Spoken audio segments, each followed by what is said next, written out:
जय श्री कृष्णा दोस्तों। अगर आपको ये 9 संकेत मिलते हैं तो आप कोई साधारण मनुष्य नहीं है। इस संपूर्ण विश्व में सर्वशक्तिमान ईश्वर ही है और उनकी इच्छा के बिना एक पत्ता भी नहीं हिल सकता है। यह बात समय समय पर सिद्ध हो चुकी है कि ईश्वर प्रत्यक्ष रूप से भले ही दिखाई ना दे, लेकिन अप्रत्यक्ष रूप से वह इस संसार के कण-कण में बसे हुए हैं।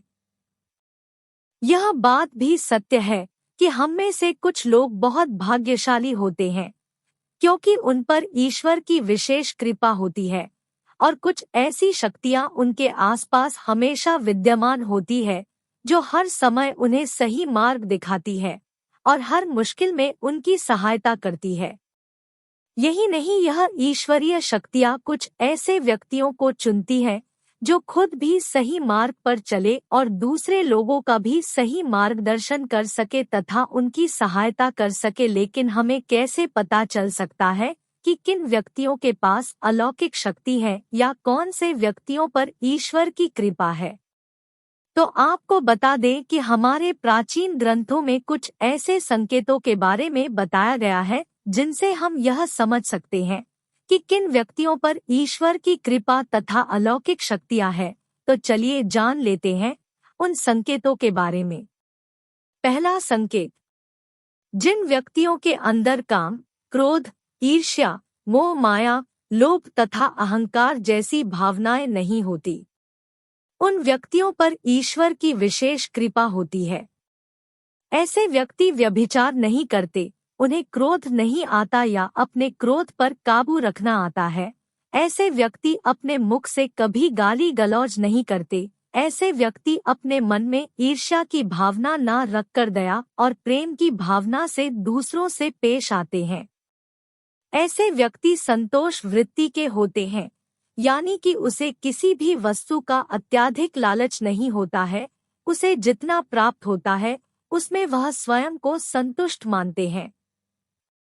दूसरा संकेत, यदि किसी व्यक्ति को सपने में कई बार मंदिर या उसके आसपास का परिसर दिखाई देता है तो शास्त्रों में ऐसे व्यक्ति को भाग्यशाली माना गया है।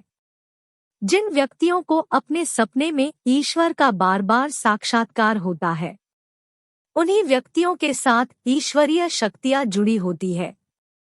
भगवान ऐसे व्यक्तियों को कुछ विशिष्ट संकेत भी दे सकते हैं जिनसे वह व्यक्ति समझ सकता है कि अलौकिक शक्तियां हर कदम पर उसके साथ है।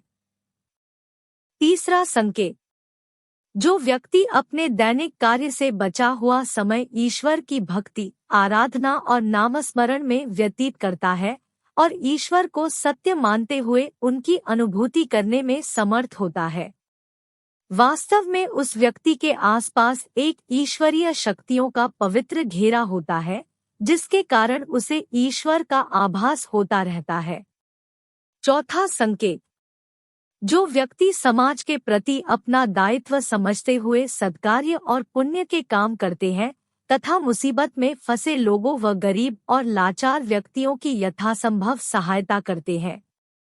आपदा और विपदा के समय मनुष्य तथा पशु पक्षियों की हर तरह से सहायता करते हैं तथा वृद्ध, असहाय और अपंग लोगों की समर्पित भाव से सेवा करना अपना कर्तव्य समझते हैं।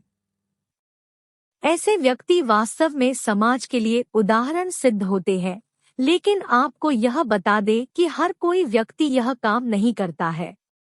यह काम केवल वही व्यक्ति करते हैं जिस व्यक्ति के ऊपर भगवान की विशेष कृपा होती है, तभी उस व्यक्ति के अंदर ही ऐसे गुण उत्पन्न होते हैं।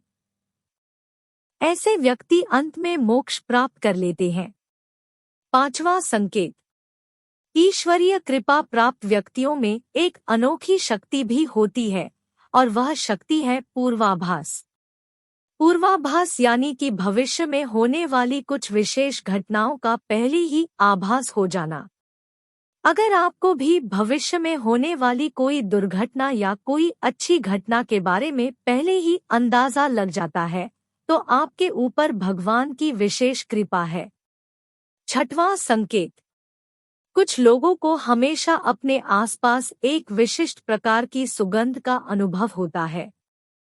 हमेशा सुगंधित फूल, अगरबत्ती, धूप या कपूर जैसे पवित्र सुगंध का झोंका सा हवा में तैरता हुआ महसूस होता है, तो यह उसके आसपास ईश्वर की उपस्थिति का संकेत तथा देवी देवताओं का आशीर्वाद होता है। 7वां संकेत, ईश्वर का समय यानी कि ब्रह्मा मुहूर्त सुबह 3:30 से लेकर 5:30 या 6 बजे तक का समय होता है। हमारे शास्त्र में इस समय को बहुत ही महत्वपूर्ण माना जाता है। ब्रह्मा मुहूर्त को देवताओं का समय माना गया है, क्योंकि इस समय के वातावरण में एक सकारात्मक ऊर्जा का संचार होता है। यदि किसी व्यक्ति की नींद प्रतिदिन ब्रह्मा मुहूर्त में अपने आप ही खुल जाती है और वह व्यक्ति अपने अत्यंत प्रसन्न चित्त से अपने नित्य कर्म से निवृत्त होकर ईश्वर की आराधना करता है और उगते हुए सूर्य को अर्घ्य देता है, तो ऐसा व्यक्ति निश्चित रूप से ईश्वर की इच्छा के अनुसार ही ऐसा करता है।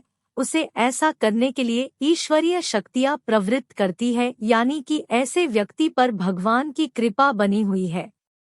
8वां संकेत, कई बार हम किसी मंदिर या धार्मिक स्थल पर भजन कीर्तन या कथा सुनने जाते हैं।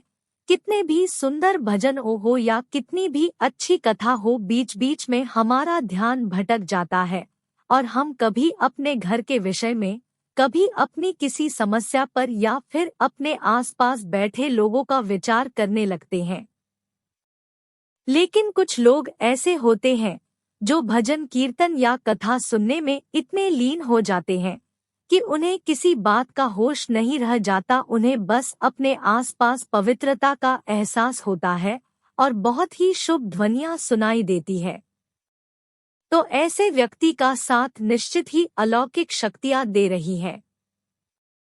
9वां संकेत, जो व्यक्ति ईश्वर के चरणों में ही परम आनंद की अनुभूति करता है और ईश्वर भक्ति को ही वास्तविक आनंद मानता है, ऐसा व्यक्ति न तो कभी दुखी रह सकता है और न ही किसी को दुख दे सकता है। ऐसे व्यक्ति का मन और मस्तिष्क हमेशा शांत रहता है, जिससे वह कभी भी सत्य व सदाचार के मार्ग से विचलित नहीं होता। यह उसे ईश्वर से मिला एक विशेष आशीर्वाद होता है, जिससे वह समाज में हमेशा मान और सम्मान प्राप्त करते हैं। यह वीडियो यहीं पर समाप्त होता है। अगर आप भी मेरे तरह श्री कृष्ण के सच्चे भक्त हैं, तो कमेंट बॉक्स में श्री कृष्ण लिखकर चैनल को जरूर सब्सक्राइब करें। आप पर सदा ही श्री कृष्ण की कृपा बनी रहेगी।